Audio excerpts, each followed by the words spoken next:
রহমানির রহিম। আজকে বিতর্ক অনুষ্ঠানে উপস্থিত আছেন সম্মানিত সভাপতি, সম্মানিত বিচারক মন্ডলী, আর উপস্থিত আছেন আমার বিপক্ষ দলের বড় ভাই ও বোনেরা। যারা শুনছেন ও দেখছেন সবাইকে আমার দলের পক্ষ থেকে আন্তরিক শুভেচ্ছা ও সালাম। আসসালামু আলাইকুম। আজকের নির্ধারিত বিষয় হচ্ছে বিজ্ঞান মানব জাতির জন্য আশীর্বাদ নয় অভিশাপ। আমি অত্যন্ত যুক্তি সংগতে আমি তার পক্ষে অবস্থান করছি। আমার প্রতিপক্ষ বন্ধু যে বলে গেল বিভিন্ন ওষুধের কথা, কিন্তু মাননীয় মডারেটর আরো হয়তো জানেন না, তারা হয়তো জানে না এইসব বিজ্ঞানীরা আবিষ্কারে ওষুধের পার্শ্বক্রিয়া সম্পর্কে একটি রোগের ওষুধ খাওয়ার মানে নতুন আরেকটি রোগ রোগ দেখে আনে।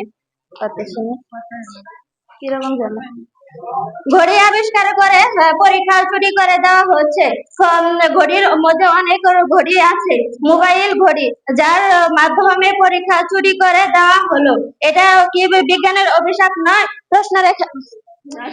বিজ্ঞান যেমন আশীর্বাদ, তেমনই তার অপব্যবহার সমাজের সভ্যতার জন্য অভিশাপ হয়ে দাঁড়িয়েছে। বিজ্ঞানের সৃষ্টি অস্ত্র, বিজ্ঞানের মাধ্যমে তৈরি পারমাণবিক অস্ত্র আজ বিশ্ব শান্তির সবচেয়ে বড় হুমকি। হিরোশিমা ও নাগাসাকি ধ্বংস করে আজ আমাদের দলে আঙ্গুল দিয়ে দেখিয়ে দিচ্ছে। মাননীয় মডারেটর, এটা কি আমাদের জন্য অভিশাপ নয়? প্রশ্ন রেখে গেলাম আমার বিপক্ষ দলের বন্ধুদের কাছে। পরিবেশ দূষণ, নাগরিক সভ্যতা বিকাশে ঘটাতে গিয়ে ধ্বংস করা হচ্ছে সবুজ, ফলে বায়ুমণ্ডল কার্বন ডাই অক্সাইডের পরিমাণ বৃদ্ধি পেয়ে সৃষ্টি হচ্ছে বহির্গত নিয়ামত, ইটের বিশেষ যানবাহন, কালো ধোঁয়া ইত্যাদি বায়ুমণ্ডল দূষিত হচ্ছে। এটা কি মানব জাতির জন্য অভিশাপ নয়? প্রশ্ন রেখে গেলাম আমার বিপক্ষ দলের বন্ধুদের কাছে।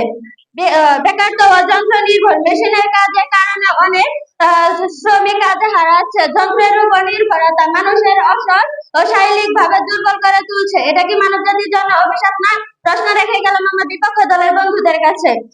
স্বাস্থ্য ঝুঁকি, মাননীয় মডারেটর, শ্রমিকেরা বিষাক্ত রাসায়নিক ধুলাবালি ও ধোঁয়ার কারণে শ্বাসকষ্ট ও ক্যান্সার ত্বক রোগে আক্রান্ত হয়। দীর্ঘ সময় মেশিনের আওয়াজে কাজ করলে শ্রবণ শক্তি ক্ষতিগ্রস্ত হয়। এটা কি বিজ্ঞানের অভিশাপ নয়? প্রশ্ন রেখে গেলাম আমার বিপক্ষ দলের বন্ধুদের কাছে।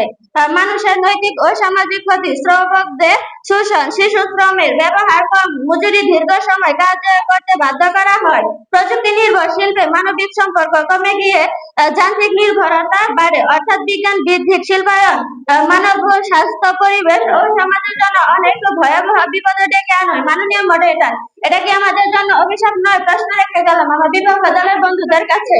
আশা করি উত্তর দেওয়া যাবে। জীব জগতের উপপ্রভাব, বৈজ্ঞানিক গবেষণার কারণে অনেক প্রজাতির প্রাণী বিলুপ্ত ঘটে।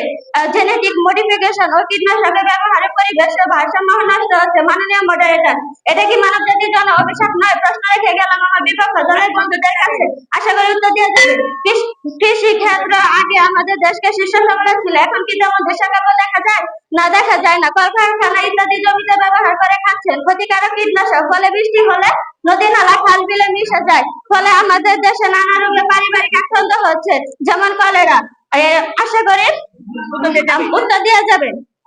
মানবিক মূল্যবোধের অবক্ষয়, প্রযুক্তি অতিরিক্ত ব্যবহারে মানুষ আজ যন্ত্র নির্ভর, আর্থিক সম্পর্কের পরিবর্তে মানুষ আজ বসবাস করে, ফলে সামাজিক ও পারিবারিক বন্ধন দুর্বল হয়ে পড়ে। মাননীয় মডারেটর, এটা কি মানব জাতির জন্য অভিশাপ নয়? প্রশ্ন রেখে গেলাম আমার বিপক্ষ দলের বন্ধুদের কাছে। আশা করি উত্তর দেওয়া যাবে। চিকিৎসা ও রোগী, বর্তমান হসপিটালে রোগী দুটি রোগী বেশি দেখা যায়, এক চোখের রোগী, দুই কানের রোগী।